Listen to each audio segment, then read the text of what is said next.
Well, good afternoon, everyone. Welcome to the 4th Annual Entrepreneurial Alliance Spring Business Competition. I think we have a great lineup of students and businesses for you today.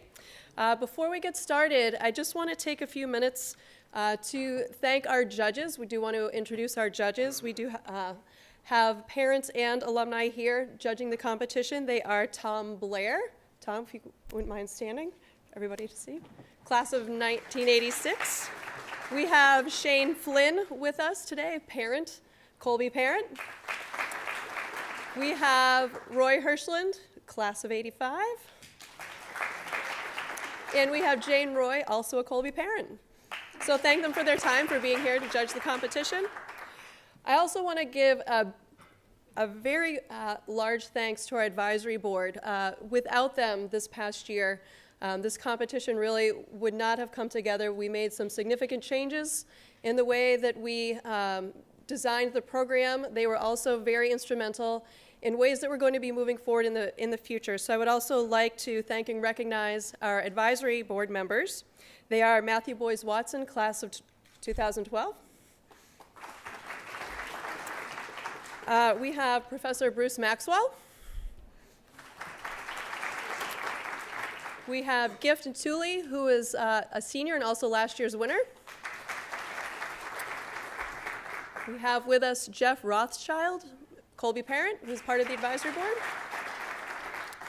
We have James Satloff, also a Colby parent and part of our advisory board. We have Raleigh Werner, class of 2011. Was he also part of our advisory board? And not with us today is another advisory board member, Mark Johnson, class of 1996, who was with us from the beginning in starting the EA 4 years ago. So also the bios of all of the judges and advisory board members can be found in your program. So today we have 9 entrepreneurs, including 2 who are a team, that are going to be pitching their businesses, and in order of presentation, they are Anzor, Engage Now, BizNectar.com, Agric Exchange Swaziland, Pack Mules, Engage You, Party with Consent, and Akiba. And also, before I get into the format of the competition, I also want to recognize we had 2 Colby alumni. They could not be with us here today.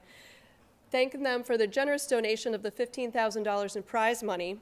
They are Joel Cutler, class of 1981, who is managing director and co-founder of General Catalyst Partners, and also Brian Sharples, class of 82, who is the CEO and founder of HomeAway. So please give them a big round of applause, even though they couldn't be with us today. In addition, I also wanted to mention that the EA is also supported by the Casman Leadership Initiative. In part, this initiative provides funding for the EA competition, and the lovely lady for which the fund is named is here in the audience with us. So Janice Casman, could you please stand up and be recognized?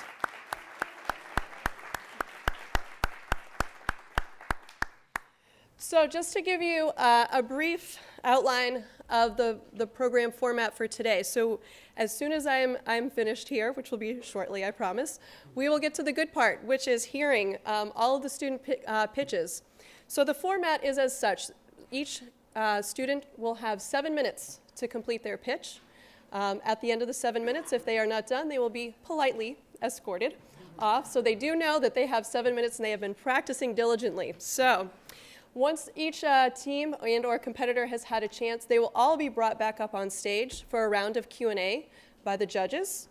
After the Q&A is completed, the judges will briefly deliberate in the judges' caucus room right outside of the stage here, and we'll be brought back a few minutes before 4 o'clock, and we will announce the winner or winners of the competition. So without further ado, I would like to invite up our first contestant. Come on up.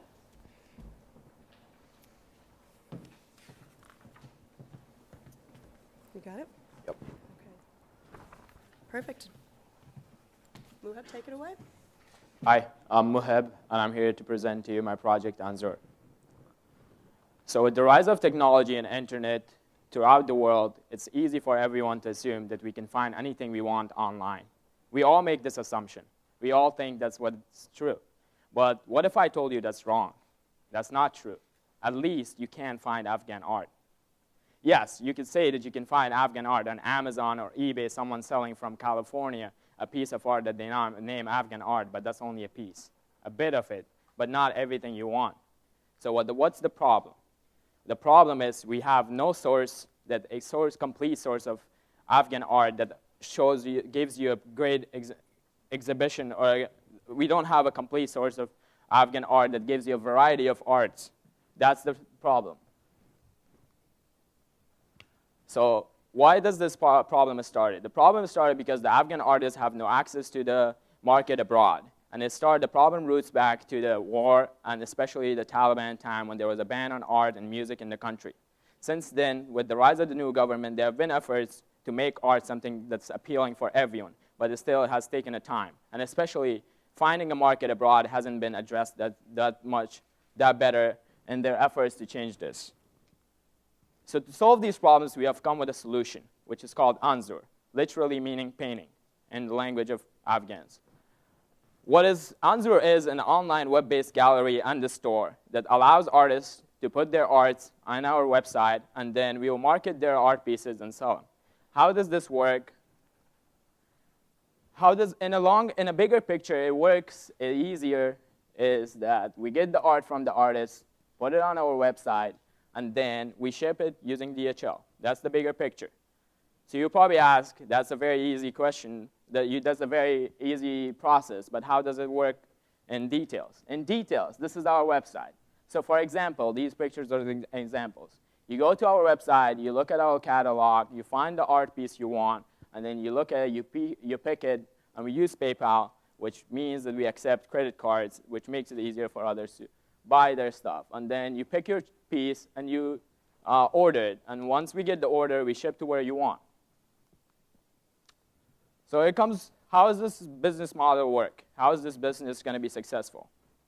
First, to make it appealing for the artists in Afghanistan, we made it to be free of charge for your art to be put on our website. If there was a charge, then it would be not appealing. Most of the artists, every artist has the right to put their art in our website without any charge. The charge only comes when your piece is sold. When your piece is sold, we charge a 10% of the final price. What do we offer in this website? We offer affordable art. Affordable art in the new terms is contemporary art. Contemporary art is more affordable because the prices are in a range that everyone could, not everyone, but the bigger portion of the society could afford to buy. And that's what we are trying to offer at the start of the company, affordable art so it can appeal for more people. You can see in what's our competitive advantage and opportunity in the market. So our competitive advantage of this company is that there's nothing such a company exists back home. No online web market or no online gallery for any artist back home. So this will be the first, which means there will be a big portion of the market open for us to exploit. Last year's online, for example, why is online art so appealing is that last year's online sales tallied about $870 million by a research, and is expected to go up to billions of dollars in a couple of years by the time it's 2017. So it's not something that is not new. It's something that has been there, but it's just in Afghanistan that doesn't exist. So that means the market is wide open for us. And a web-based art, our website will give Afghan artists the route that they have never had for the market abroad, and also the consumers abroad to have an access to artists from back home. Our partners in Afghanistan. So in order to have this website working, we have partners back home that will give us the art. The partners, Center for Contemporary Art of Afghanistan, they have artists that will be willing to sell their art through our website. We have independent Afghan artists, and lastly, the Turquoise Mountain. Turquoise Mountain is an art school that was started by the Prince of Wales. To give you a couple examples of what kind of art, which kind of artists we'll be representing, we have one of them here, Malina Sulaiman. She is an Afghan artist who grew up in Pakistan during the wartime. When she was living in Pakistan, she started painting at the time. She studied in Karachi, and now she lives back in Afghanistan. And she started her own school of art in Kandahar. Mostly contemporary pieces that she does. And then to give you another side of it, we have Akram Atai, who is more of a guy who does traditional work. He actually started his own way of painting, which is with mud and stones. he uses mud and different kinds of stones to make his own paints. And that's something that has put him, there's BBC documentaries about how his new way of painting. And these are traditional pieces, this kind of dark. But this is about like the buzkashi, which is the national sport, and several other things. So why do we need these fundings? The funding that, if we have these fundings, these will be used for our marketing process, marketing campaign, and starting the infrastructure of the company to work back home. Because in order for the company to work, we have to have two different marketing strategies, campaigns, from back in Afghanistan to appeal for the artists, to get artists to work with us, and then abroad, which our first focus is the United States, to have consumers, to appeal for the consumers. With the availability of these funds, we're expecting our company to be able to run full services by mid-July. The team. Team of, first, myself. I'm an art history major in Colby College. And Sher Shah, who is a graduate of Carleton University with an MBA. And lastly, Rahran Omarzad. He is an artist himself, and he is the teacher he teaches art, and he is our advisor, teaches art in the Kabul Art School, and also he started the Center for Contemporary Art in Afghanistan. Thank you.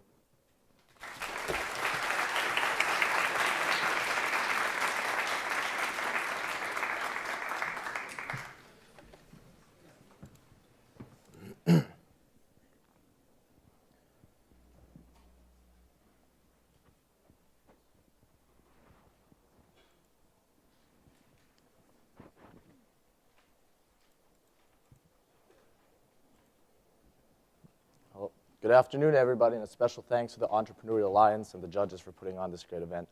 My name is Jonathan Summer, and I'm the founder of Engage Now. According to the U.S. State Department, approximately 225,000 students from China come to the United States every year. And while the majority of these students studies at America's best colleges and universities and oftentimes achieves great academic success, many of these students struggle greatly with immense cultural differences and consequently have big problems with becoming an active member of their college's community. This January, I interviewed and surveyed the majority of Chinese students at Colby and found out that the average Chinese student at Colby is only minimally involved on campus, holds no leadership positions, and struggles greatly with becoming an active member of the college's community. Now, when I asked them what their greatest challenges were, 85% said the great cultural differences, and 75% said the language barrier. However, in order to become good friends with American students and become an active member of the college's community, it is essential to feel confident in your ability to speak English, and one has to have a good understanding of American culture. My survey results, however, clearly indicate that this is currently not the case for Chinese students. And research conducted by my siblings at Haverford and Elon confirm these results and show that this is a general theme at American colleges. Engage Now is a college preparation program for Chinese students designed to address exactly the issues I just described. Via one-on-one Skype consultations with an Engage Now counselors, Chinese participants are prepared to overcome cultural barriers and break down the language barrier so that they can succeed socially in the United States. Engage Now offers a 10-week training program consisting of 10 50-minute Skype consultations, each of which addresses a different topic that Chinese students are likely to encounter. Topics discussed include things such as do's and don'ts in American culture, what it means to be an American citizen, how to follow your passions in college, and how to survive orientation week. And each session is designed in a way that helps these Chinese participants to feel more confident to converse with American students and reach out to and become an active member of their college's community once they get to the United States. Now, Engage Now is currently in a test phase, working with 2 Chinese participants, one who will be studying at Bates College in the fall, and the other one who will be studying at Colby. And I've already finalized plans to add 8 more participants in the beginning of June. Currently, I'm focusing on attracting students who will be studying at NESCAC colleges, and I'm recruiting these students from a personal network in China through Class of 2018 Facebook fan pages and through existing participants referring their friends. The first 10 participants are charged $30 per hour, but this price will increase to $50 per 50-minute session once I have more than 10 participants. So as you can see, Engage Now is currently a functioning business, but it's a small-scale side business with limited reach. With your funding, however, I could quickly transform Engage Now into a large-scale company that can serve as my main job. Firstly, I would have to expand Engage Now target market, assure that there's a constant influx of new participants, and assure that the business has a sustainable income stream. I would use the first $4,000 to invest in a website that is published in both English and Chinese and that allows students to sign up directly online. I will then use $2,000 to promote this website on Chinese blogs, websites, and forums that are frequented by Chinese students who will be studying in the US. I've also already made very concrete plans to establish a referral network directly in China, and over the past weeks I've been in close contact with people at universities and high schools in Beijing, Shanghai, and Nanjing, and I'm convinced that I could collaborate with these schools. Now, ideally, these institutions would then recommend Engage Now as a training program to their students who will be studying in the US. In order to finalize the plans, though, I would have to spend at least 1 or 2 months in China, which is why I'd use $3,000 to cover my travel expenses and travel to China as soon as I graduate this May. I would then use $2,000 to train, hire, and recruit new Engage Now counselors, since there will be an increased number of participants. And the last $4,000 I will use to produce high-quality professional online video tutorials that can be downloaded directly from my website. This will help Engage Now become more efficient and will also provide a cheaper option for Chinese students to get access to my training. A 10-lesson online video tutorial bundle will be made available for download for $100.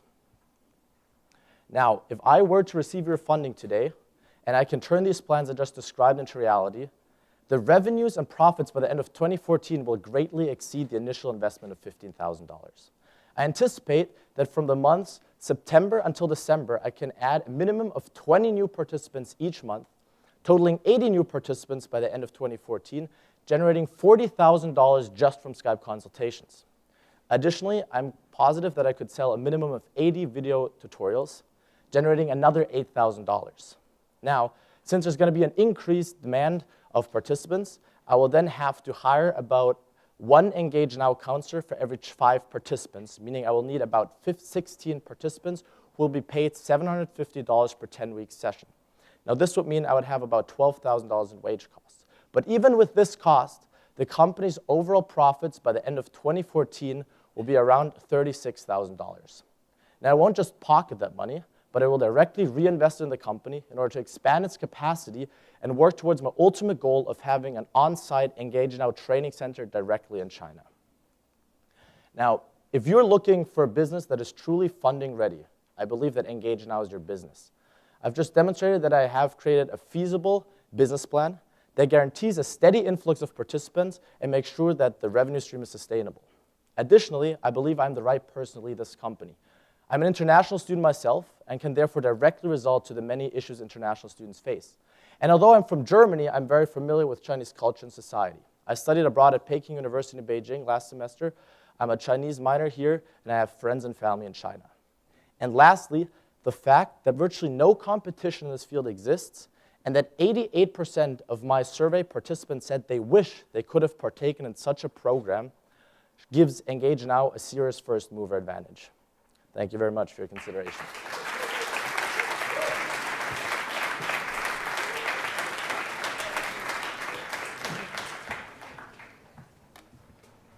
Give me a second. Thank you, everyone, for being here today. I hope you're all just as excited as I am.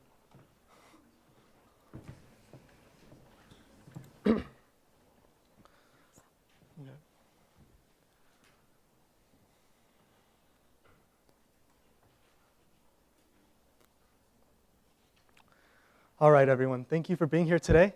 And my name is Christian Garcia, and I'm the founder of BizNectar.com. BizNectar is a resource for young or growing companies to quickly find and partner with trusted warehousing and fulfillment service providers. As seen in the screenshot above, our website simplifies this complicated process by providing an easily navigable database of vetted logistics providers. Our database has a full detailed profile for every listed company, which allows the user to quickly find a business that best fits his needs. I founded this business after hearing the story of Victor Valverde, a world-renowned celebrity stylist and salon owner in Pasadena, California. A few years ago, he decided to create his own high-end hair care product line. He had the capital, he had connections with prominent televised retailers, but most importantly, he had a reputation to back that high-end product. But When he used Google to find his filler and 3PL distribution company, the filler he found on his Google search provided him with a subpar formula that did not resemble his vision at all. To make matters worse, his 3PL distribution company mishandled, misshipped, and damaged that product. Now this was his downfall. After all, Victor is a stylist, not a supply chain professional. I saw this as a perfect example of how BizNectar could have been a vital resource. I then took this time to take a look at BizNectar's list of approved companies and recommended Victor here a new filler and 3PL distribution company. Now, thanks to us, Victor is on his way to getting his product to market without a hitch. The logistics industry is old-fashioned. Handshakes close deals and personal referrals drive expansion. But new businesses need a way to tap into this industry because most supply chain providers' websites do not pull in any new customers. And this poses a problem to new entrepreneurs with few connections and no experience in logistics. Because finding a suitable company online can take hours upon hours of web research, because most logistics providers' websites are dated and extremely hard to navigate. This leaves entrepreneurs like Victor, who we just saw, with only two options. One, to try their luck with a business they found online. Or two, to hire a very expensive consulting service known as a 4PL, which manages your entire supply chain. But with BizNectar, users can pay an inexpensive subscription fee to access condensed, organized information. Users can subscribe for 1 week, 1 month, or 6-month options for $1.50, $3.75, and $6.99 respectively. Once on the database, users can search via industry, capability, service, sustainability level, as well as by government or business accreditations. Our mandatory 10-point checklist, along with our system of user ratings and reviews, can assure the customer that they can rely on their choices. The entrepreneur/client can also post on BizNectar, requesting assistance in a specific realm of their business. The listed companies that have signed up for the premium account can then take a look at these posts and bid by offering their services. The entrepreneur can then choose a business that best fits his company's needs. This premium account will be priced competitively with other advertising avenues as well as other sites like BizNectar at $200 a month and $23.50 a year. The premium account will allow businesses to take full control over their profile as well as offer promotional discounts. Our website is unique in the fact that we offer a specific person of contact at each listed company that handles all calls originating from BizNectar. Our target customer, you ask? Well, that is the owner of a young and growing product-based business. We have identified several online entrepreneurial and retail communities to market toward, including Kickstarter, Indiegogo, CircleUp, Etsy, and Make Magazine. Our goal is to be featured on these sites. We also have the ability to market in person at product trade shows. But to identify demand for BizNectar, we emailed 15 successfully funded campaigns on both Kickstarter and Indiegogo and asked if they had lined up any logistics providers. 14 of the 15 responded no and asked for our assistance. We then were able to successfully connect them to logistics providers that best fit their businesses. We have a prototype website running. We also have a growing database of 34 companies in the Los Angeles area that are ready and willing to work alongside BizNectar. We have been approached and contacted by an investor who is interested in investing in this idea, and we'll be following up with him after this competition. We have the perfect team to execute all of these tasks at hand, a team of 3, myself, Max Wolf, and Merritt Campbell. Max Wolf is a sophomore at Stanford University studying economics and has had plenty of experience marketing for startups. I am a sophomore here at Colby College and have a previous experience working in sales at a supply chain management company. Lastly, Merritt Campbell is a sophomore at UCLA studying mechanical engineering and has had plenty of web building experience. With the $15,000, we can expand our database into other cities across the nation. We can perfect and make a fully functional website. This funding will also allow us to market and fund server space. With the winnings of this competition, we can open up the world of logistics to everyone. But more importantly, we can make business no longer all about who you know.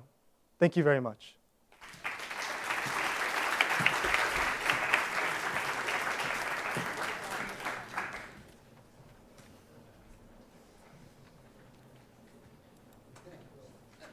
That's correct, right? Just forward this. Hello, everyone. My name is Tabiso, and I'm from Swaziland. And I'm here today to try and convince each and every one of you here that this small country of Swaziland in Southern Africa, We can feed all 1 million people there for less. And just as a background to myself, I come from a very rural place along the eastern side of Swaziland, and that is the only place in the country that receives enough rain to make sure we can grow corn, which is our staple food. However, all these subsistence farmers, we are forced to sell to only one company, which is National Maize Corporation. But if there is a company we can sell to, so what's the problem? Farming inputs, pesticides, and seeds prices have gone up. And consumer prices have, of course, due to the rules of the market, they've also gone up to about $350 per ton of corn. However, NMC has refused to increase prices that they pay to us as rural farmers. So for the past 10 years, prices have stayed at around $250 for every ton of white corn. So NMC makes a ton of money, yet us as farmers, we make a loss. And since NMC is the only major buyer of corn in the country, we have no choice. We have to sell to them because we don't have money to invest in storage facilities, to invest in chemicals we use to preserve our corn, to invest in transportation to take our product and sell it ourselves to other parts of the country. And so here is my solution. When I went home for Gen Plan, I talked to some people, and I realized that we only need a very small amount of money that we can invest, that we can use to buy storage and transportation facilities, that we can use to buy corn from us small subsistence farmers at a slightly higher price than NMC can offer, and then we can use our transportation to take this corn and sell it to the dry areas of the country where they cannot grow corn, and yet they have to have a meal at the end of the day. And competition, of course, involves NMC and some other large-scale retailers. However, we have a competitive advantage here because NMC can only sell in tons. And these large-scale retailers, they have to add value to the corn that they have, which means they have to take it to millers, they have to add some flavorants, they have to add preservatives, which means at the end of the day, the corn that they sell or the corn meal that they sell is priced at a higher level. And in a country such as Swaziland, whereby 60% of the population lives on less than $1 a day, there is no one who can afford to pay $350 for a pack of meal. And we are also, since if we get the investment to buy this corn from smallholder farmers and then sell it to the drier areas of the country, that will mean we are not reliant on world or South African fluctuating maize prices, so we are protected from that. And secondly, we can also, since we can start by buying from the farmers where I come from, and we will provide them with transportation, that will mean we'll be giving farmers an incentive to sell only to us, since we just have to go to their homes and get whatever product we're looking for, and then take it to where the market is, which are the dry areas of the country. So where are we now?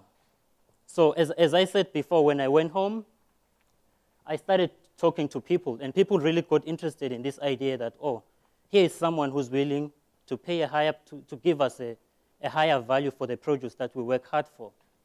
So far, I have 5 neighboring families who have expressed interest in working with me to ensure that they can grow corn throughout the year, and then they can only sell it to me because I promised them a far better price.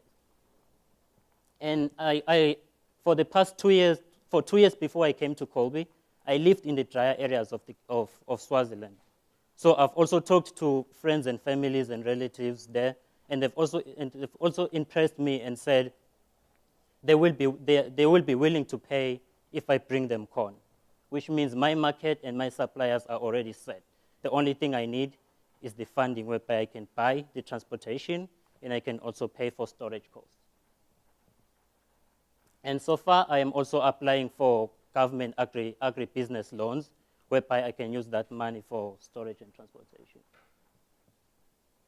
And I expect if everything goes well, we can launch in a year, And in 5 years, we can break even and start making money as a publicly listed company. Thank you very much. And by investing in me, we can make sure that there are 1 million less mouths to feed. Thank you.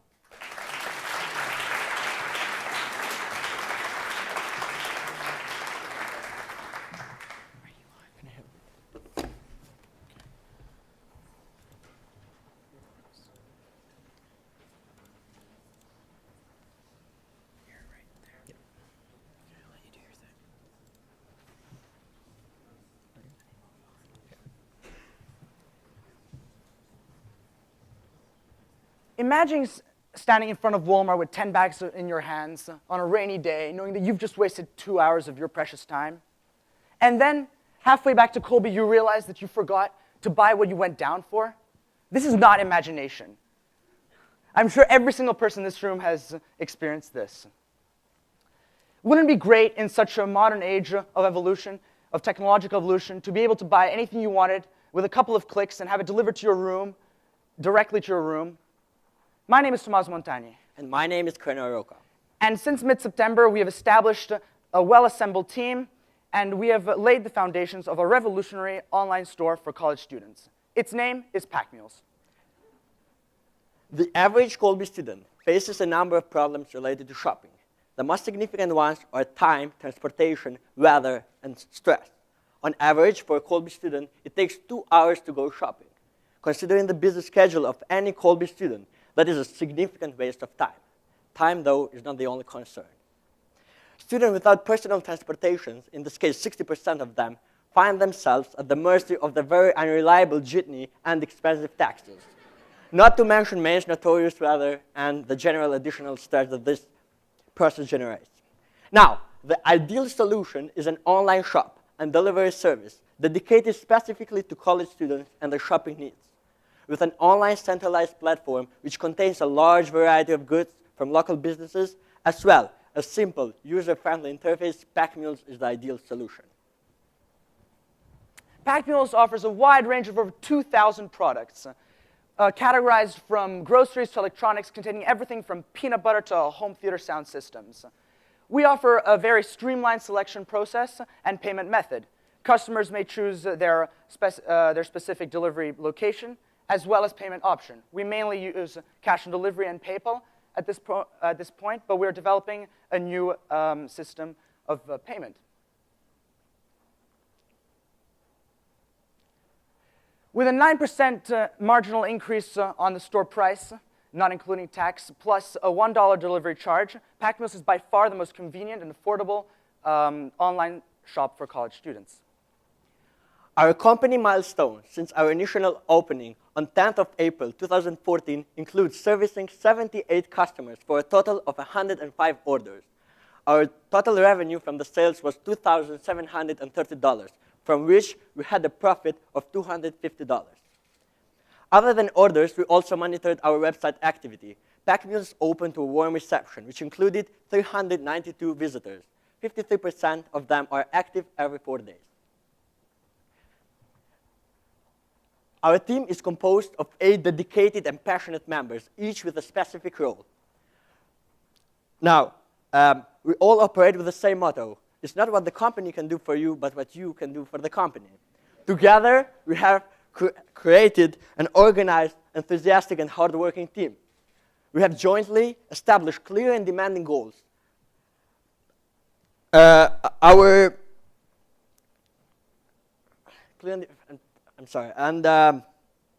Each of the members is an active participant in the discussion that takes place within the team. Our daily challenges motivate us to further improve in all aspects related to team management and business performance. At Colby so far, there are no other companies which act in the same way as Pack Mules does. But Amazon and Walmart are our biggest competitors. So they are very well-established businesses with a very high reputation. But they have some limitations, such as a two-day delivery, and they have limited locations for delivery. They deliver to the post office.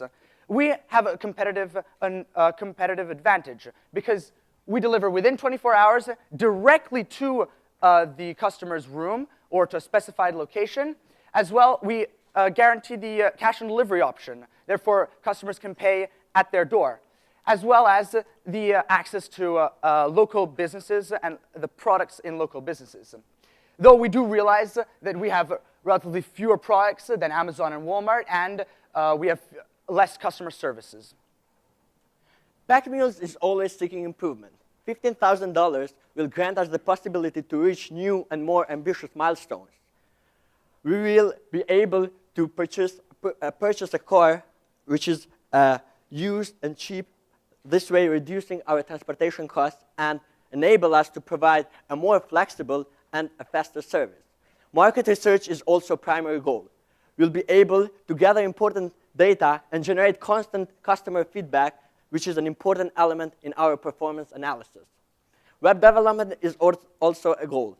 We will be able to invest in improving our website and at the same time providing the option to the customers to make a wish list. This way, parents and beloved ones can be able to buy for Colby students from their homes. In addition, we'll be able to create an online auction option where everybody can go and upload and bid for anything they desire. Through physical advertising and social media, we will be able to acquire new customers and make Pack Mules known to the student body. Our aim is also to expand to other colleges. So far, we have created a team at Base, and we are in the process of building one at Middlebury. The rest of the money will be dedicated to create a smartphone application for Pack Mules, acquire new targeted customers groups, which in this case are parent and beloved ones, and lastly, we'll be able to provide discounts and offers to customers, such as free points to generate more customers. Today, we witnessed the beginning of a new age of college shopping. We would like to invite you to join us on our journey towards revolutionizing online shopping in all colleges and universities across the country. Thank you very much.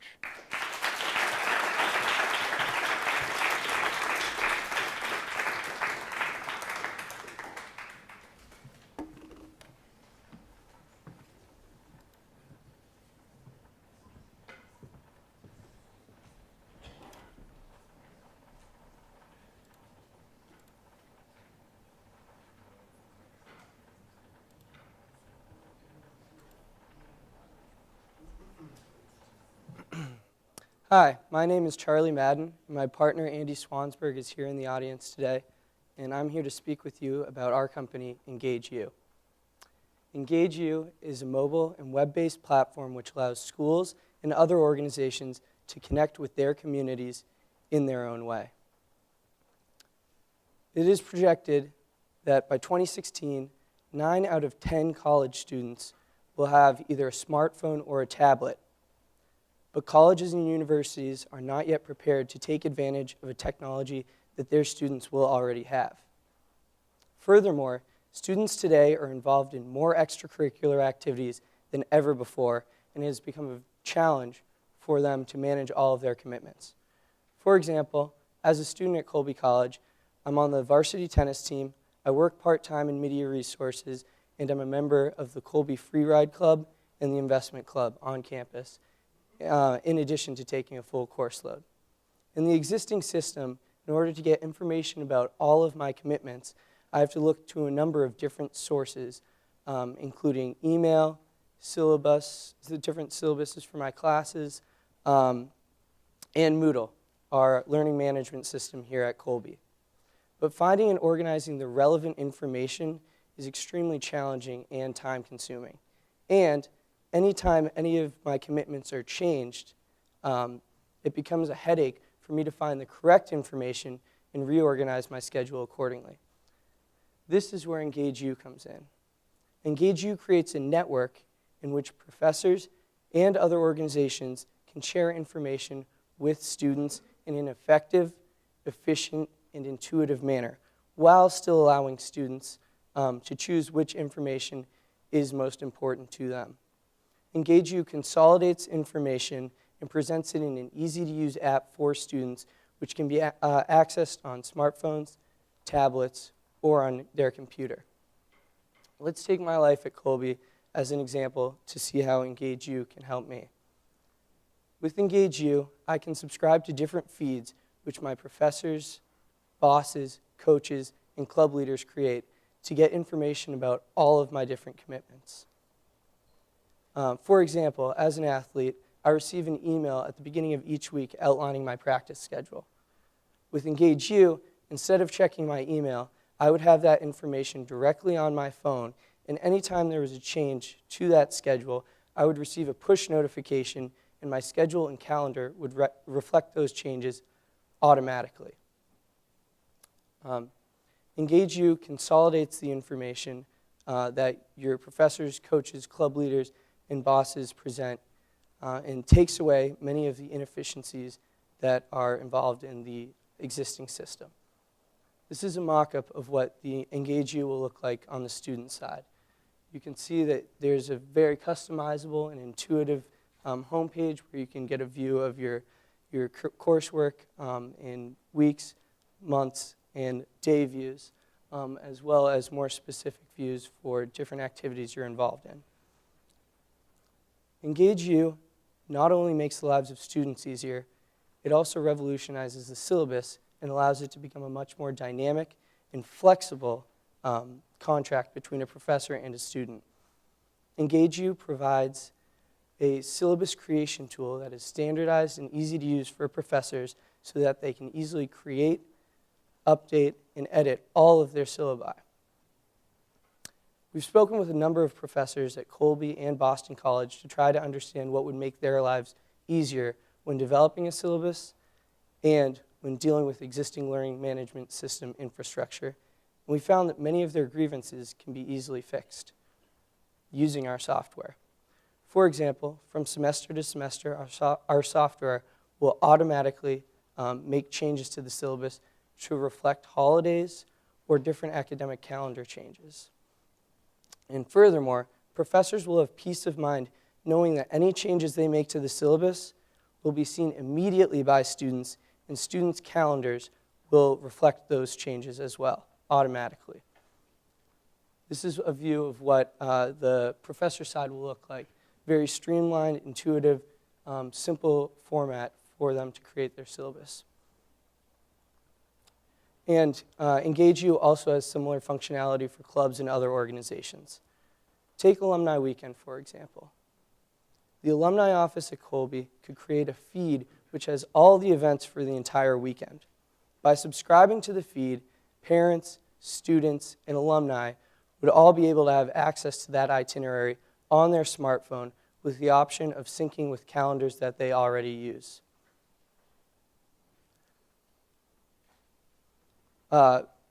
These are just a few of the functions that Engage U has. And we have already been fully wireframed and are in development. We've hired a full-time developer who has over 20 years experience, and my partner is a very experienced graphic designer as well. We've also developed a relationship with the K-8 school in Massachusetts and Boston College and have been granted access to their APIs so that we may beta test the product next fall. In addition, we've been in communication with Canvas, one of the 4 major learning management systems, in hopes of offering Engage U to all of their schools. The funding would be used for continued development, maintenance, and updates following our beta test, in addition to marketing. With the funding, Engage U has the potential to fundamentally change the way students interact with their college. There's a very large market for our product, and we hope that you will allow us to engage you. Thank you.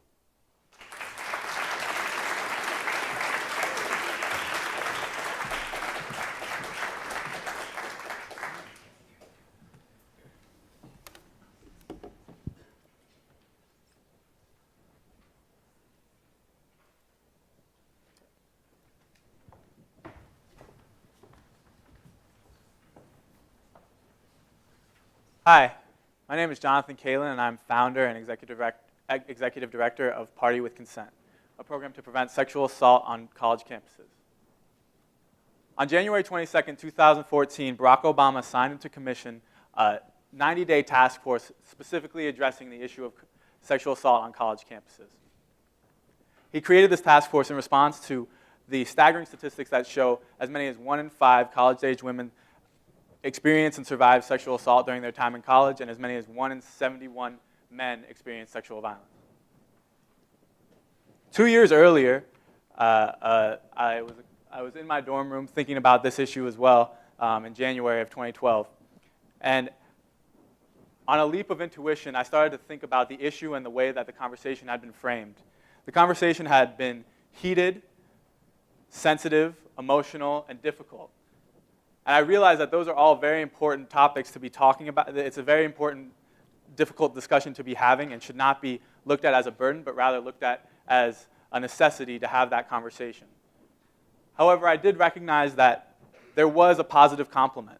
There was a possibility to have a conversation about what you can't do and what you should protect yourself from and be fearful of, but in addition to that, have a complement conversation about what you can do and what you can be excited about, to affirm positive behavior and to address the people who are doing it right and not only disciplining the people who are doing it wrong. So in the past 2 years, we developed a movement that has spread to multiple college campuses and has taken the frame of an event planning group that has had many parties that I'll get to in a second. So in addition to that, some accolades that have happened for Party with Consent in the past 2 years, most recently being recognized in Time, and the past 2 years being recognized by the Clinton Global Initiative University, a branch of the Clinton Foundation. And last year, just about a year ago, on this stage doing a TEDx talk about Party with Consent, along with other accolades from these publications. So as I said earlier, we've had over 15 Party with Consent parties, and these have been great opportunities for us to learn about what works and what doesn't. We've sold nearly 5,000 or given out nearly 5,000 Party with Consent tanks. On your left is Eric Barthold in South Africa, and on your right is co-founder of Blue Reserve and 2010 Colby College graduate Nick Friedman in Israel with a Party with Consent shirt. So this just shows the range in which Party with Consent has already gone. But as any startup project does, we started to frame and think about what was our actual goal of Party with Consent. And at the end of the day, it was to prevent sexual assault. And what we started recognizing is that while the events and the merchandise were a positive and important thing to have as part of any community, it wasn't actually preventing sexual assault. So what we recognized was what was most important about Party with Consent was not the merchandise and the flashy events, but rather the message that was behind it. And so what you see up here is 2 students at Denison University who have been trained within a creative Party with Consent curriculum, leading discussions with their peers to make sure that the Party with Consent name has the positive message behind it, to engage each person in a one-on-one conversation or a group discussion about how this affects them and how they can play a role in preventing sexual violence on their college campus. So as I said, we look to reframe our idea and think about how can we actually make a difference. And in packaging the most essential ideas surrounding sexual assault prevention, we came up with three of the most important educating pieces that we felt worked the best. So the first one has been proven by multiple research, and has been getting a lot of publicity lately. Bystander intervention training has been proven to be a successful way to limit the amount of sexual assault that happen in your community. And that still sticks with our initial intuition about what you can do. As somebody in a party atmosphere, you still have the power to be an upstander, to step in and to do something when something can be potentially dangerous. So this is still around the idea of what you can do. And then secondly, after we have the deeper discussions about consent literacy or media literacy, we leave 20 minutes at the end of every single facilitation to ask the question, so what? So you understand this, the people in your room understand this, the people in your organization understand this. How are you going to get this out to the rest of your campus? How are you going to have a successful Party with Consent party? How are you going to have a successful Party with Consent event? And then finally, getting men involved. As a man myself, it's been pretty clear that this discussion has been framed as one for women and a women's issue. And in order to really make a difference, we need to do what we can to reframe the conversation around masculinity, and that's something that I've been trained to do and will continue to do within the Party with Consent movement. And finally, so the bottom line, What we've recognized over the past 2 years is that we have an ability to remain financially sustainable internally. But in order to grow this business across the country, we will need the support of capital in the form of office space, in the form of travel, and in the form of buying supplies at bulk. But at the end of the day, when we thought about our own return on investment, we started to think about it in numbers and cents and dollars and cents.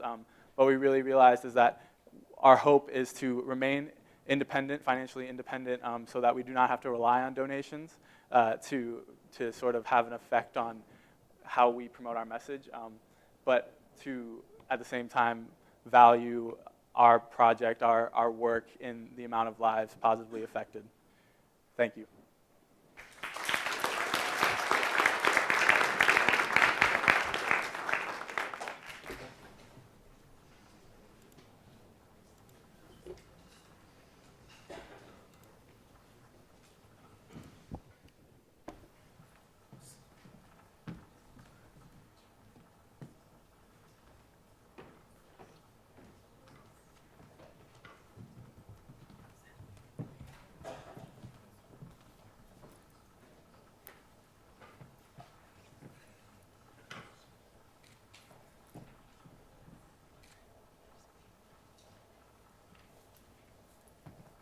Jambo, Mimi Naitwa Mackenzie. In English, that is, hello, my name is Mackenzie, and I'm a global studies major focusing in human rights and development studies, and I'd love to present to you Akiba, a design-driven social enterprise that links Kenyan women artisans to retail buyers through collaborations and partnerships.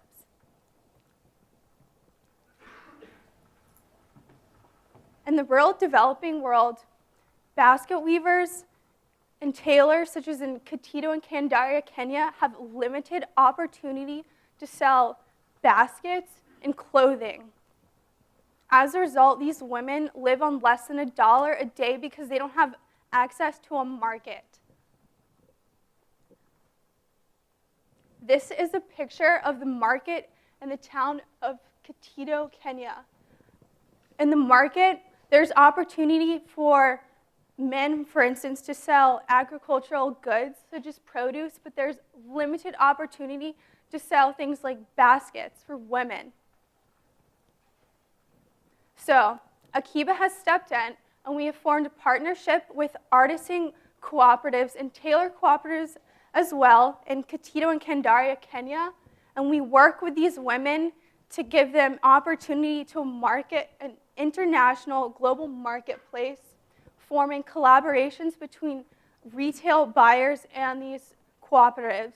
So we build product design portfolios or lookbooks with these cooperatives and help them create product designs, and then we send them to retail buyers who request product orders. So the way that our business works on a long-term scale is that we're constantly building product designs to meet the market demand needs of these retail buyers. So it's not just one product we're building, and that's the end of it. We're constantly designing new products to meet market demands. And then after that, we return the profits from these product orders that are shipped to the retail market in the US. We return the profits back to the women and reinvest them in the community. So these women are actually independent of us. We are not a charity, nor we are an employer. We work as a business partner specifically. And we have a robust team to carry out this type of business. With myself, my business partner, Virgil Hughes, who has over 25 years in investment banking and finance, and Margot Kennedy, who is a textile designer and has extensive work in the garment industry and in product and pattern design. And then we have a skilled Kenyan team to help us carry out everything from operations and logistics, community living assessment, to work with these women and helping prepare them for an international market, training and skill development, and material sourcing. And achieved to date, I've been working with a 2011 Colby graduate one of Raleigh Warner's classmates, who is a program associate at the Alliance for Artists and Enterprise at the Aspen Institute, Natalie Dusselet. The Aspen Institute's Alliance for Artists and Enterprise is a network of key individuals, development specialists, artists and enterprise startups who elevate the importance of the artisan sector in the rural developing world, share best practice information. So through working with Natalie, we have actually already applied for membership into the 2014 Alliance. So we have access to all of this best practice information, collaborating with Natalie and just really key individuals in this workplace.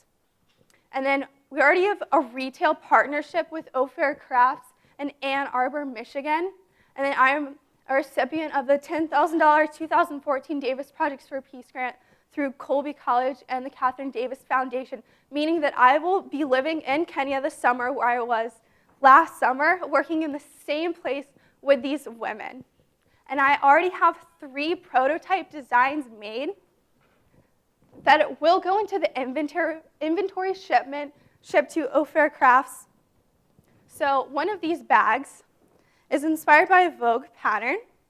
So the plan is to use conga fabric and cover it in that. And then I also have another bag design. And it's kind of a funny shape and it's big, but I wanted to show you that it could be a crossbody in a smaller size, or it could be kind of a hobo shoulder bag like this. And just so you know, this is conga fabric, and this is what all of the women in Katito and Candaria wear when they do housework, or collect water. And it's like a really lightweight cotton fabric, and there are just tons of different designs that we're able to source out of Kenya and East Africa as well.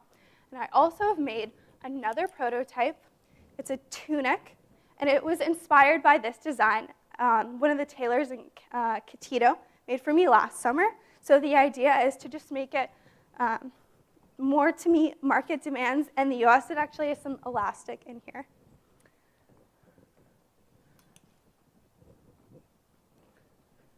So our profitability model is really based on collaboration that we have done with existing competitors like Dell LA, who has a partnership with Apple Computers, for instance. We have a significant networking background of people who I have already made partnerships with in Kenya. With seed funding, we're able to get our inventory in O'Fair Crafts, actually join the 2014 Alliance for Artists and Enterprise, and we're able to have leverage for partnerships and additional grants, and that's it.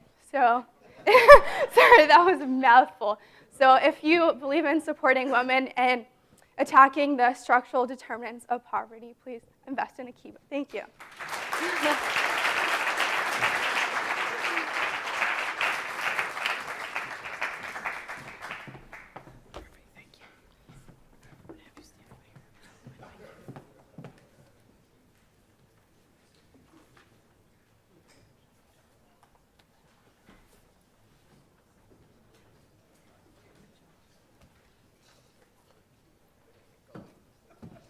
So that concludes all of our 8 business competitions. It is now time for all of our students to come down front for the Q&A round from the judges. Please come on down.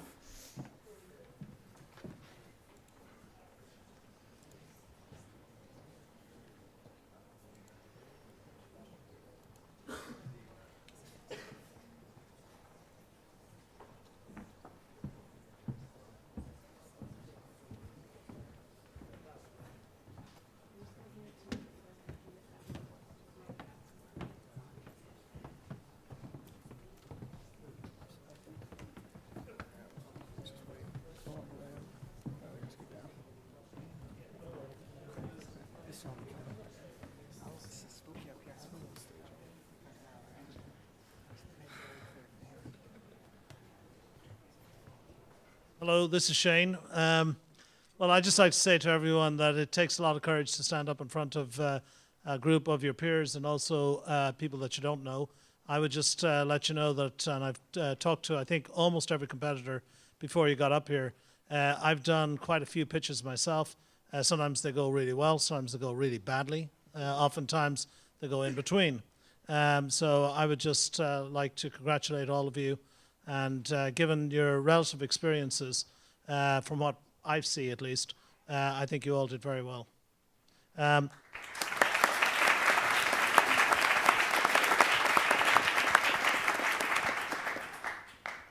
There were a couple of times where I thought things moved very rapidly, and maybe through some of these questions we might be able to get to some other points. But I'm just going to, if I can, I'm going to put you on the spot here, Jonathan, and start asking you a few questions. So I'm just going to focus initially at least, and then hand over to some of the other judges on Engage Now. My first question is just to establish, are the Chinese students that you're talking about, are these prospective students, that, in other words, ones that may be coming to the United States, or are these ones that you know are coming to the US? So the ones that I'm working with already, and the ones who will be joining the program in June, they are already going to the United States definitely in September. So there are students who will be freshmen this coming September. Okay. I was interested to see that you did a very good job, I thought, in outlining your budget. Thank you. And others didn't do that to the same degree. So I thought that was effective in terms of what we're trying to do here. I was interested to see that you said your profit, and others used the same metric, where they said net profit was going to be X or whatever. Are you sure your profit's going to be that high? When you actually put in all of your costs, do you think that your net profit, I'll tell you this much, people can get a net profit in the first year on the revenues that you're talking about, are doing a hell of a good job. I think that might be a little optimistic, but I'd like you to comment on it, please. I mean, you never obviously can be sure 100%, but just from doing like market research and talking to a lot of people in China, there is a lot of demand for this, and especially if I can actually finalize my plan of having universities and high schools in China, who each of which sends hundreds of students to the United States every year, really recommend Engage Now. I think that the overall profits could be very high. I can't tell you for sure if it's going to be 36,000, but I think the numbers that I outlaid with 80 participants joining by the end of 2014 and selling 80 online tutorials those are realistic numbers. Okay. And my last question, because I don't want to dominate this by any means, but is your experience. I spoke to you before the presentation, and you'd mentioned that you're German. Yep. Did I imagine that your own feelings when you came here probably colored your thoughts here, in that you might have found it difficult to achieve certain things yourself when you got here first? Are there other opportunities for students from other locations, not just China? So is this something that could go well beyond that? Or do you think it's a particular issue with China or with Asian students? Personally, I think all international students, we all struggle when we first get here. I mean, the cultural differences are pretty big, and especially at orientation week, when you come from a different country, it's always important to have a lot of things in common with people so that you can make friends with them quickly. And so all international students kind of lack these common things to talk about.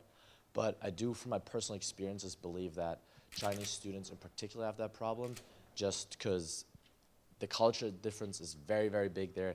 And Chinese students tend, the way they were trained in the United States, in China, is very, very different from how like someone from Germany gets trained. Like I was always told to be outgoing, but a lot of Chinese students like never had that. Like a lot of Chinese students in China, often you're told to not ask questions in class, you just accept what the teacher tells you. But at Colby, that's different. At Colby, you're challenged, like the professors want you to challenge what they tell you.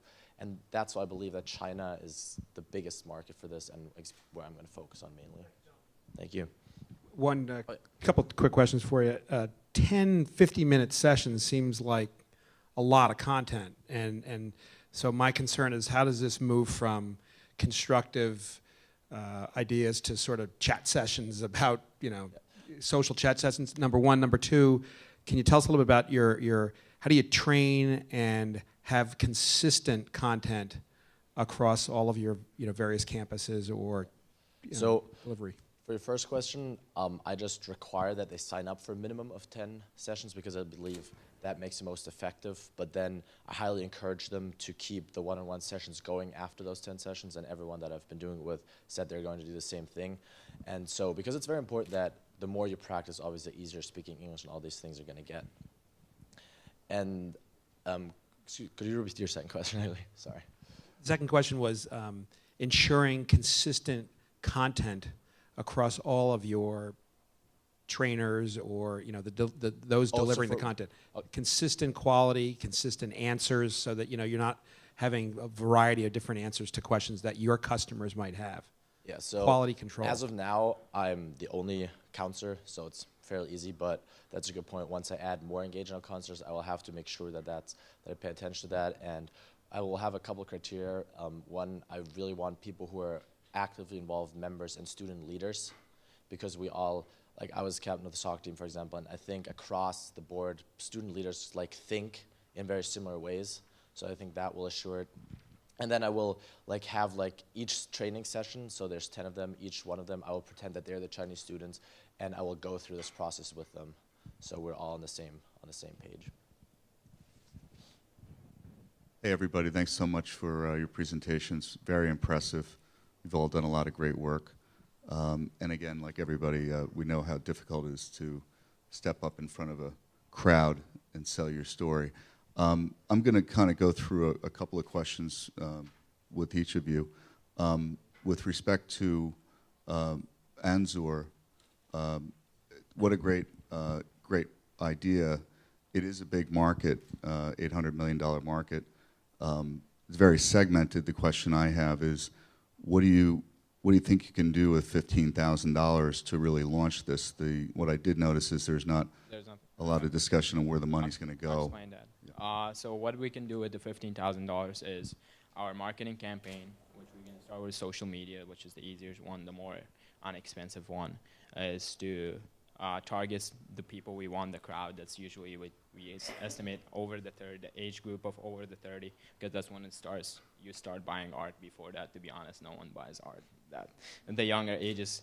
So that's the campaign, and after that, we have to have a base back home where we take these art pieces and start shipping from there. So we have to have an office back in Kabul where the artists can come and bring their art to us. So that will be the expenses for renting a place to start it up and for paying for that, and then a person to take the shipping, because I'll be abroad and we would need someone to do the shipping and put it through DHL and send it. So that's the expenses for the starting.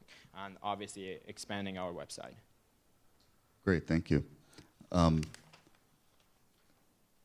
With regards to Engage Now, I think the question I have is, do you think you have enough money to I think you did a great job with respect to your use of funds.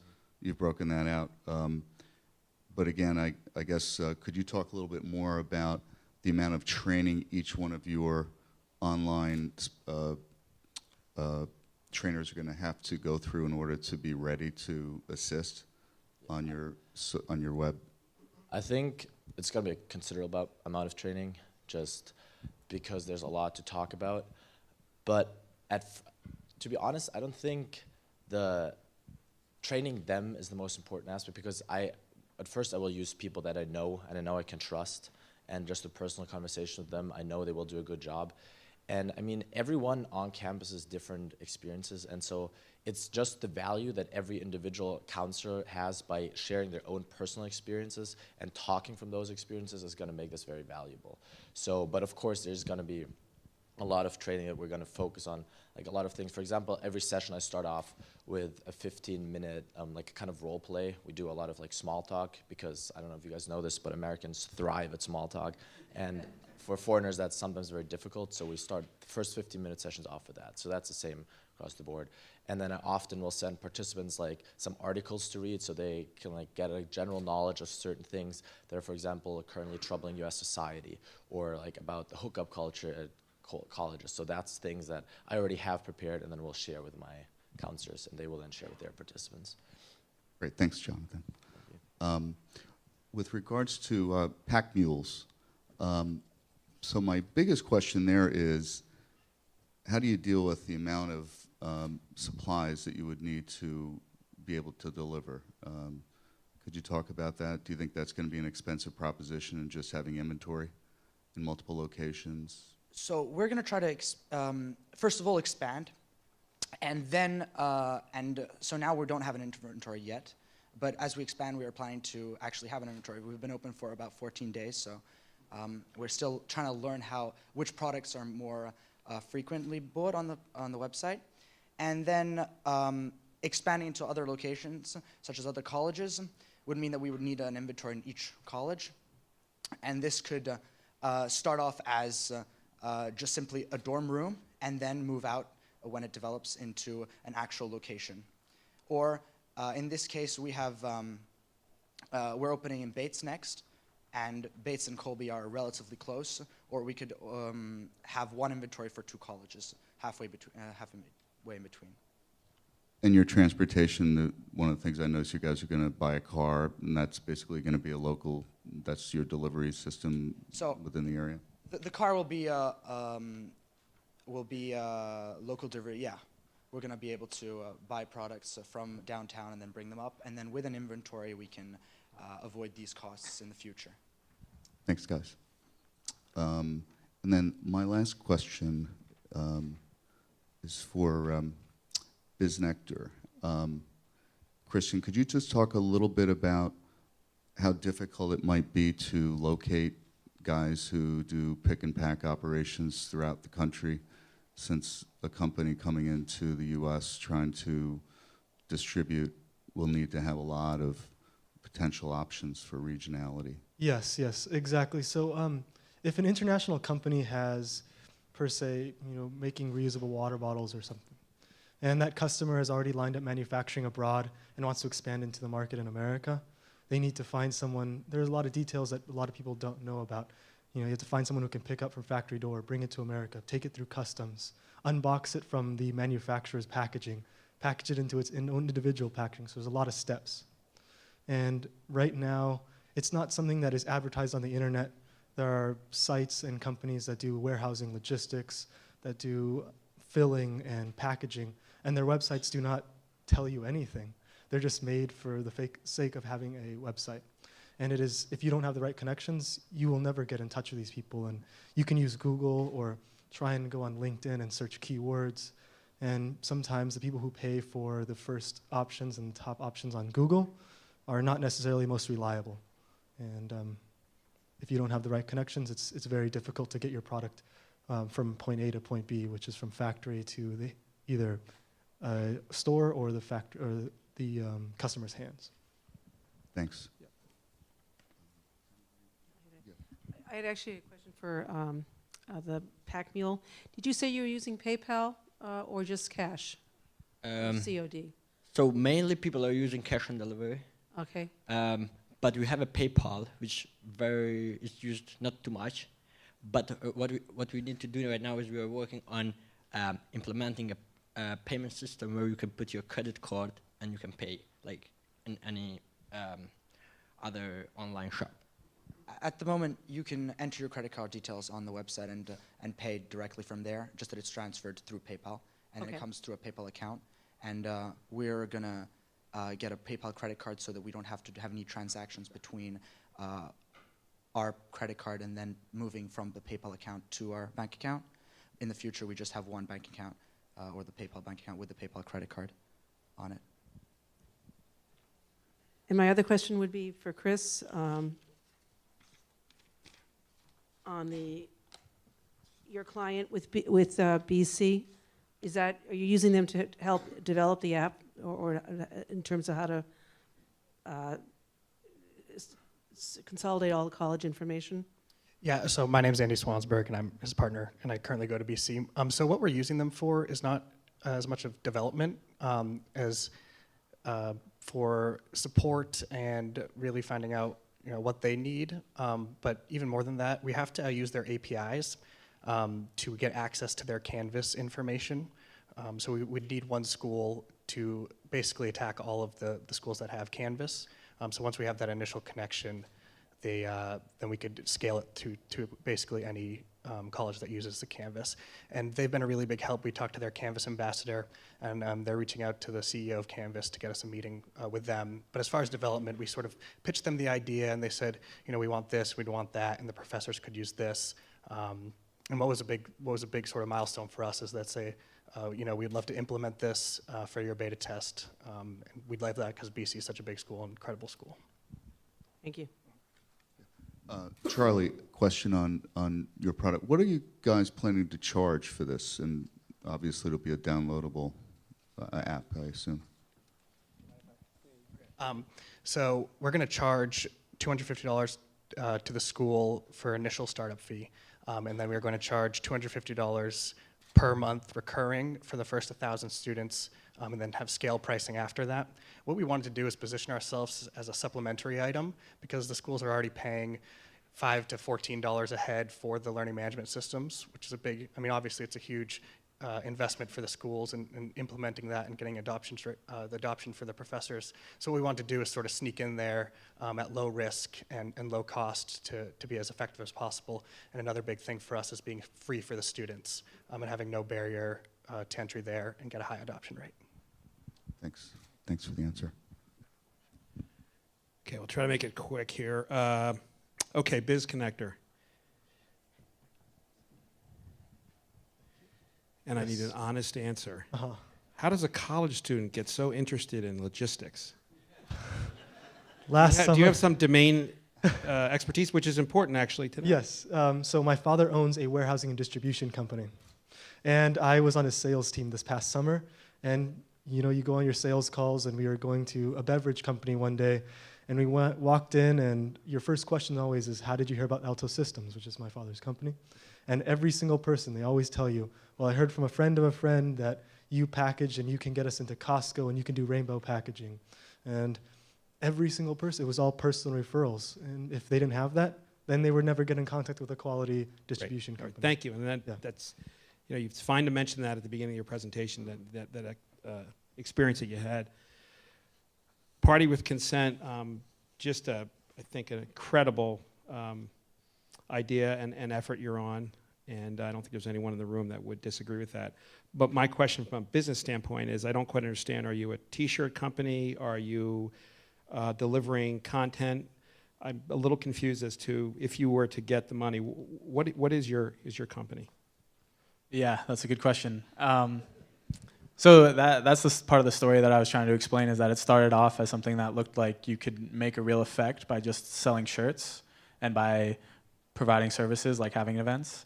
And the pivot that we sort of made is that if we focus on the education, at that point we hope that we can sort of implement our merchandise services afterwards. So when we're talking about like the entrepreneurial spirit, that they would go through us to. So the prize money would go to? So the prize money would go to specifically, when I say that it's financially sustainable at this time, yeah.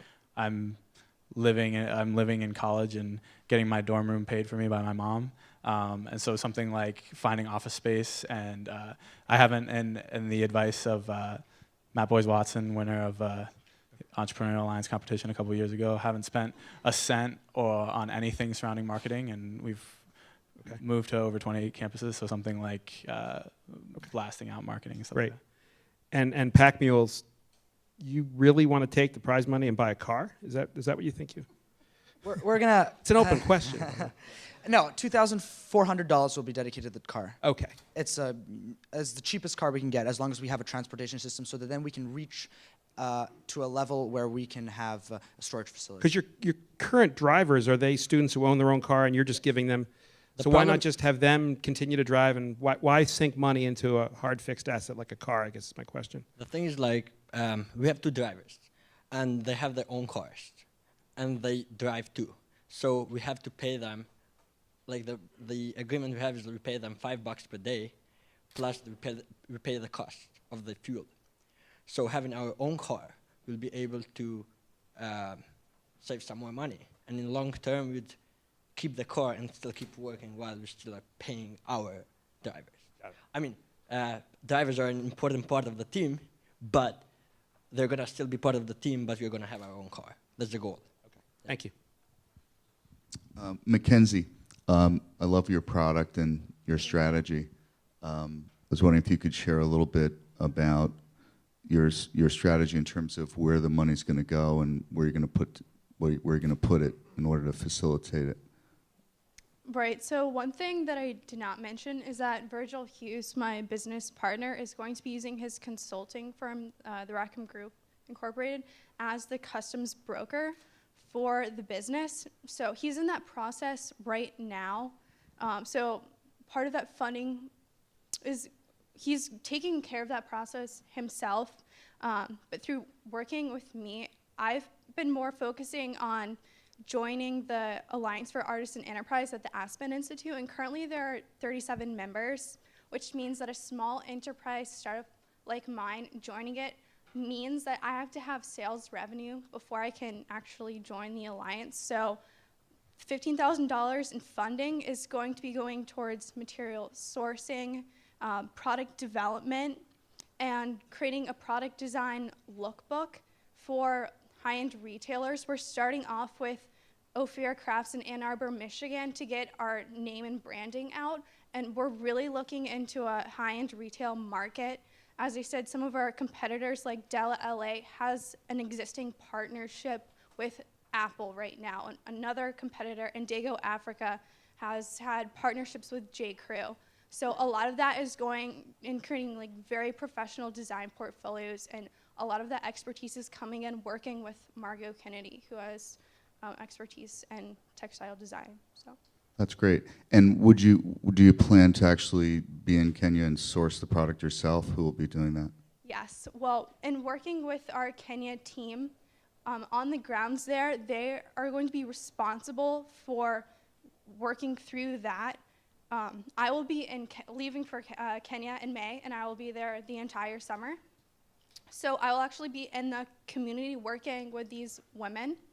And we have the cooperatives, who are the women who are making baskets, or the tailors. And for instance, the tailors are working at this self-help organization, which I'm also working at through Projects for Peace grant with a girls' education initiative. So I'm with the women on the ground, but I'm also with our Kenyan field team on the ground, who is responsible for helping us source fabric, say, out of Tanzania. That's great. Thank you very much, Mackenzie.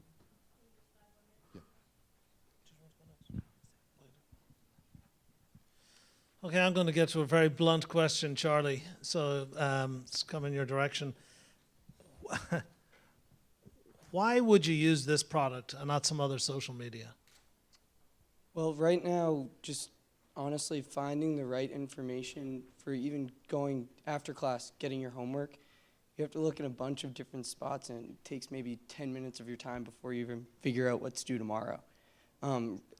Information right now in colleges are spread across so many different platforms, and there's nothing that consolidates the information.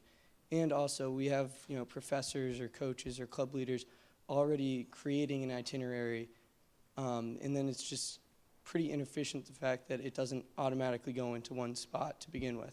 So rather than using either a mobile app that exists where I have to manually put in the information and takes my time, or a physical student planner, which people have been using forever, it's much easier to be able to just look at your phone and know what you need to do. And if those things change, you know exactly what changes have been made, and it's a much more simple process. And just before you follow up on it, but that's good. What is your competition in the marketplace? Is there anything that's competing with this? So there's nothing right now that consolidates academic work and organizations, clubs, teams, whatever you have it, into one spot for a student. Canvas, who we're working with, is one of the first to have their own academic app, and so that basically lets you know what you're doing in classes and whatnot, but they go a lot deeper. You can check your grades, basically anything you can do on the web, you can do on their app, but there's no way to sort of gather all the information about, after my homework I have so-and-so meeting, or I have this and that, and you really are just constantly checking 10 different sources almost as a student as to figure out what's going on. And another powerful tool is that, I'm not really sure how it works at Colby, but at BC we have a lot of artists come. I'm an art major. A lot of artists come that I don't hear about because there's really no way for me to check. And so say the art community could have a feed, and I could be subscribed to that and say, oh, this artist is coming. I'd love to go talk about it. And a lot of things go unnoticed to a student, which is pretty, because we're paying for it, and it's a great opportunity that I think we could leverage that as well. And just a quick comment on the social media aspect, I'll hand it to Charlie, is that's sort of external and outside of the college, and we want something internal and something that you could basically brand as your own college's social network that doesn't go into sort of much other than what a student really needs to know. And we want that immediacy of a student planner with the sort of the efficiency of it being loaded for you. Thank you. And we also see that this can have applications outside of education. I mean, as parents, you've probably had children on sports teams, and just even getting the schedules for all those teams, figuring out like where your kids need to be. I know my mom has 3 kids, and just her having to plan our schedules is a huge hassle for her as well. So, in the future, we hope to, be offering our club application to sports teams and other extracurriculars that children, like younger kids, are using, so that their parents can be able to figure out their schedule pretty easily as well. I just one other question, if there's a moment, and that's on Akiba. Mackenzie, I think one of the things that's very important when you're doing a pitch is to show passion, and I think you really did show a lot of passion. I liked that you had that you brought some props, because your product obviously lends itself to that, and that was good. The question, as you've been asked questions here, you answered and gave a little more fullness to the picture I had. You were rushed at the end, I felt. But have you been able to get, your partner was involved in investment banking for 20 years. Have you been able to raise other funds? You've done other things that have shown that you've gotten very much into this product, but have you been able to raise other funds? Not specifically for Akiba. Like I said, I received a Davis Projects for Peace grant, but that $10,000 in funding is going to a girls' education initiative, so I'll be building a learning resource center this summer for orphan girls. So I'm really hoping through this funding is specifically to help women in the community and to build this business structure that can have long-term microeconomic effects for instance, girls in the community. We're building opportunity for them later on, for them to become involved in a business. Yeah. So I just wanted to say one quick thing. We asked some hard questions. There are 1,800 kids in this campus, and the 10 of you got up here in front of all of us. And us entrepreneurs, we were mostly defined by when we got knocked on our ass and lost. So win or lose today, I want you to go back and keep focusing and passion, and remember, you 10 should feel really proud about what you did, and I'm just astounded at what you're accomplishing. So we got to go off and pick one or two, but you all should be really, really proud of what you've done. Yeah.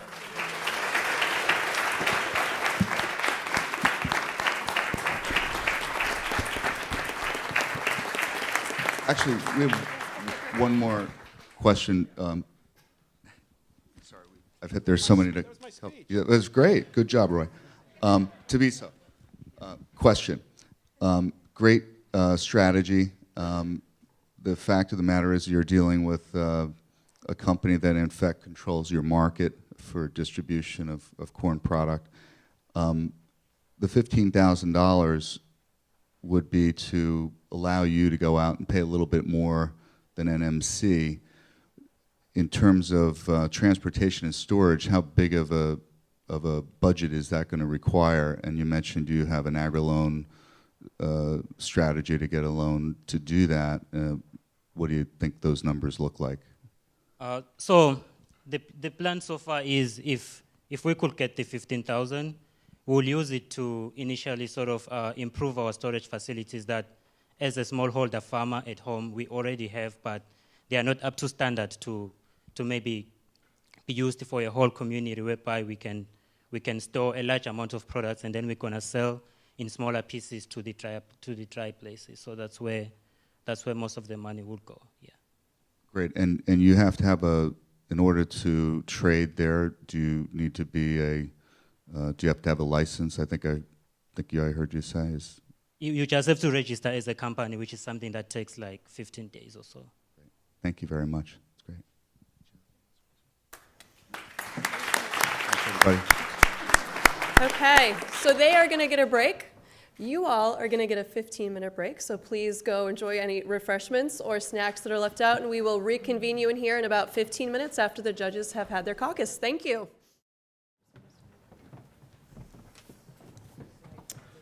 Well, just on behalf of the judges, again, we want to congratulate all of you and give our great appreciation for your hard work. So thanks, guys.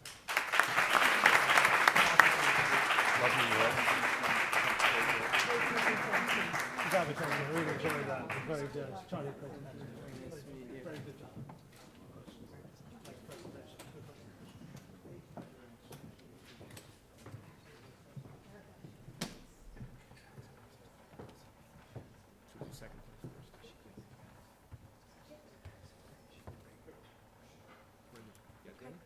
So the judges did choose 2 winners, so we do have a first runner-up. If the judges would like to present the check. To Engage Now for $5,000.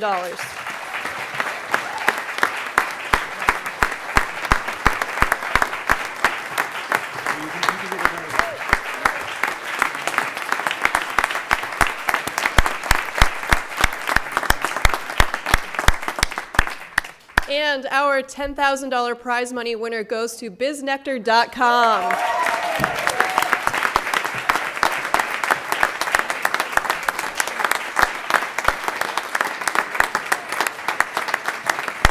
So again, thank you all very much. This has been a great and exciting competition. Thank you all for joining us. If we could have the 2 prize money winners up to the top of the stage. And again, another round of applause for all of our competitors today. Thank you.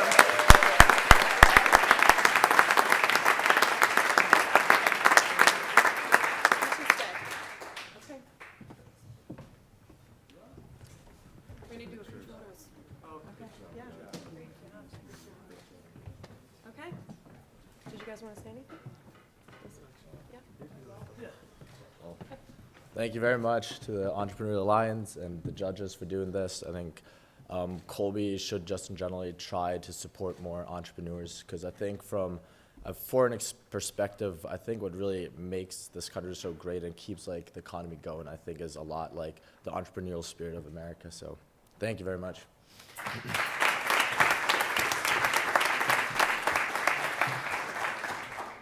I just wanted to thank everyone here today and everyone who listened to my pitch over and over and over again. It paid off, and thank you very much, and thank you for the people who are here, and everyone's filming me. Thank you.